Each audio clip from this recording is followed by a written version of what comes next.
நம்ம முதலமைச்சர் அவரோட கான்வாய் வரும்போது பொதுப்பணித்துறையில் சம்மந்தப்பட்ட 1300க்கும் மேற்பட்ட பொதுப்பணித்துறை சார்ந்த வவுச்சர் ஊழியர்கள் அடித்து காவல்துறை மூலிமா அடித்து அவங்களை துன்புறுத்தி ஒருத்தர் வந்து சீரியஸாகவே காயப்பட்டு இதை நான் கடுமையாக கண்டிக்கிறேன்.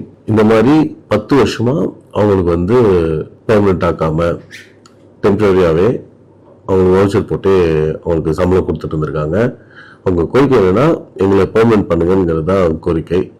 அதுக்கு இவ்வளோ தீவிரமான ஒரு நடவடிக்கையோ இவ்வளோ பண்ணி தான் அவங்களை கட்டுப்படுத்தணுங்கிறது தேவையில்லை. அதுவும் முக்கால்வாசி பேர் எல்லாமே முதியோர்களாக இருக்காங்க. திரு ஆளுநர் அவர்களும் திரு முதலமைச்சர் அவர்களும் இதை கலந்து பேசி அவங்களுக்கு ஒரு நல்ல முடிவாக எடுக்குமாறு தாழ்மையுடன் வேண்டிக் கொள்கிறேன். அது போக இந்த மாதிரி இப்போ அவங்கள கஷ்டப்படுத்தியோ புண்படுத்தியோ இப்படி பண்ணணுங்கிற ஒரு அவசியம் இல்லை. எதா இருந்தாலும் கூப்பிட்டு வச்சு அவங்க என்ன பிரச்சனையோ அதை கலந்து பேசி சுமூகமாக முடிக்கலாம். அதுக்கு நல்ல வழிவகுத்து கொடுக்குமாறு கேட்டுக்கொள்கிறேன்.